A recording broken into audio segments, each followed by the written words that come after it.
Hello welcome to my channel Anoop study GK 2.0 classes पर। तो दोस्तों अब हो चुके हैं चुनाव के नतीजे ख़त्म। अब आप सभी लोगों की सरकार भी बन गई। अब आपको क्या करना है, अब आप सभी लोगों को पढ़ाई पर ध्यान देना है, वो भी बहुत ही देसी अंदाज में, क्योंकि अभी तक आप लोग इलेक्शन के चक्कर में पड़े हुए। भी पढ़ना भी चाहिए, भी देश की एक सरकार बनाना था आप लोगों को।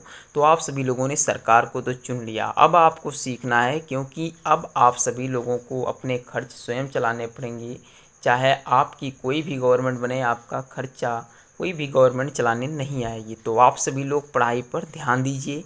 तो आज की वीडियो में हम सीखेंगे एलसीएम, वो भी एकदम देसी अंदाज में। बहुत ही अच्छा देसी अंदाज होता है। आज की वीडियो में आप सभी लोगों को बताऊंगा। एक बार आकर तो देखिए, ज़रा 2-4 मिनट आ गए हो तो रुक कर देखना। आप लोगों को इस समझ में आए तो ज़रूर बताना और कमेंट बॉक्स में एक प्यारा सा लाइक लिख जाना। ठीक, तो दोस्तों इस सवाल को चलो हम हल करते हैं।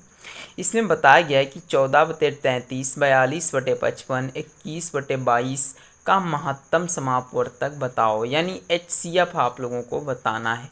अब देखिए यहाँ पे महत्तम हमने गलत लिख दिया है, तो इसके लिए आई एम सॉरी। आप लिख लीजिएगा कि महत्तम कैसे लिखा जाता है। ठीक, इस प्रकार से लिखा जाता है। तो महत्तम समापवर्तक आपको बताना है। तो कैसे बताएंगे? इन संख्याएं जो दी गई हैं इसे हम लिखते हैं अभीष्ट संख्या। अभीष्ट संख्या, तो देखिए जो अभीष्ट संख्या दी गई हैं ये कौन कौन सी हैं, आप यहाँ लिख लीजिएगा। 14/33 और 42/55 और 21 में कितना है, 22। ध्यान रखिएगा, जो एचसीएफ निकाला जाता है तो एचसीएफ का मतलब होता है कि वो छोटी से छोटी संख्या जो इन तीनों संख्याओं में भाग हो जाए। जैसे कि 21, जो संख्या 21 को काटे वही संख्या 42 को काटे, वही संख्या 14 को काटे। तो ऐसी संख्या को ही हम मासा कहा जाता है। तो देखिएगा, यदि हम काटना इससे स्टार्ट करते हैं तो 7 से काटेंगे तो 7 दूनी 14, 7 छक्के 42, 7 त्रुक 21। यानी हमारी जो 7 ही एक ऐसी संख्या है जो इन तीनों संख्याओं को आपस में काट रही है। तो इस संख्या का जो एचसीएफ होगा, क्या चीज़ होगा, एचसीएफ होगा, वो कितना होगा, 7 होगा। इस तरीके से आप सवाल को लगा के, कितना भी बड़ा सवाल हो, आप देसी अंदाज अपनाइए तो सही। बहुत ही अच्छा होता देसी अंदाज, आप लोगों को समझ में आएगा। अब देखिए इसी साथ में हम लगातार लगे हाथे क्या सीख लेते हैं, एलसीएम निकालना भी सीख लेते हैं। तो देखिए 33, 55, 52, ये इस संख्या का हमें क्या निकालना है, एलसीएम निकालना है। तो कैसे निकालेंगे समझिएगा। ये संख्या लिखते हैं 33, 55, 22। अब ध्यान रखिएगा, इसे भाग देते हैं। तो ये 33 संख्या 2 से तो कटने वाली है नहीं, तो 3 से कट जाएगी। बट 3 से हम नहीं काटेंगे, हम डायरेक्ट 11 से काट रहे हैं। 11 3 33, 11 5 55 और 11 दूनी 22। इस तरीके से काटने के बाद में हमें पता चलता है और संख्या कोई संख्या से नहीं कट रही है, तो आपस में गुणा करते हैं। तो 11 3 कितना होता है, 33। 33 पंचे कितना होता है, 3 5 15 और 5 3 15 ने 165। और 165 दूनी कितना होता है, 330 होता है। तो यानी इसका जो करेक्ट आंसर आएगा वो 330 आएगा।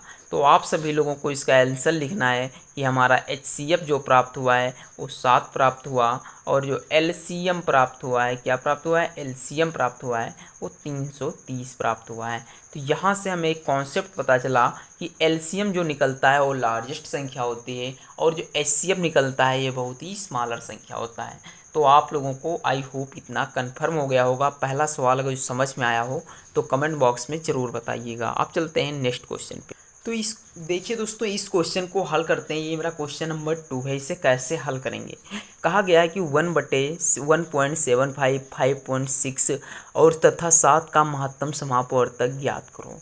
तो ध्यान से समझिएगा, यदि हम ये 1.7 को अगर जो दशमलव हटाएंगे तो कितना आ जाएगा, 175 आ जाएगा। बट जहाँ से दशमलव हटता है तो उसी के नीचे जितनी संख्याएं होती है उसके आगे उस संख्या को लिख दिया जाता है। यानी ये कितना हो गया, 175 बटे में कितना हो गया, 100 हो गया। अब ध्यान से दिया जाए, अगर जो देखा जाए तो इसे हम यदि काटना चाहें तो कट जाएगा। कैसे कटेगा, देखिए यदि हम इसे 25 से काटते हैं तो ये 25 से 7 बार में कटता है, और जो है कि 25 चक्कू 100 होता है। यानी 7/4 हमारी ये संख्या आ गई। अब देखिए 5.6 को हल करते हैं, दशमलव हटेगा तो एक जीरो बढ़ जाएगा। अब इसे भाग देंगे, चाहिए आप चाहो तो इसे अच्छे तरीके से भाग दे सकते हो, ऐसी कोई बात नहीं है। 2 से काटेंगे तो 28 आएगा, 5 से काटेंगे तो 10 आएगा। यानी 28/5 ये आपका क्या ही दूसरी भिन्नाई। कह रहा है 7 का HCF ज्ञात करो। तो आपको बताना क्या है, 7 का HCF ज्ञात करना है। तो हम कैसे निकालते हैं समझिएगा। यहाँ तक हम 7 लिख देते हैं। तो देखिए जिसका कोई नहीं होता है उसका एक होता है। कौन होता है? एक होता है। तो यहाँ से जो हमें संख्याएं प्राप्त हुई वो 7/4, 28/5, 7/1। अब ये संख्याएं हमें प्राप्त हुई। यहाँ से हमें निकालना है LCM और HCF। तो आप समझिएगा, यहाँ से जब हम इसका मासा निकालेंगे या LCM निकालेंगे तो देखिएगा ऐसी संख्या इसमें ढूंढिए जो तीनों संख्याओं को आपस में काट दे। तो आप लोगों को ये बताना होगा। तो ध्यान से समझिएगा, 7 और 28 और 7 को केवल 7 ही संख्या काट सकती है और कोई संख्या नहीं। तो यहाँ बचेगा 7, कितना बचेगा 7।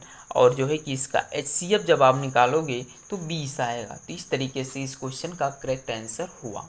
तो दोस्तों हमारी वीडियो में बस 2 क्वेश्चन ही समझाए जाएंगे। नेक्स्ट वीडियो को देखने के लिए आप हमारे चैनल को सब्सक्राइब करिए। मिलते हैं अगली वीडियो में, तब तक के लिए जय हिंद, जय भारत।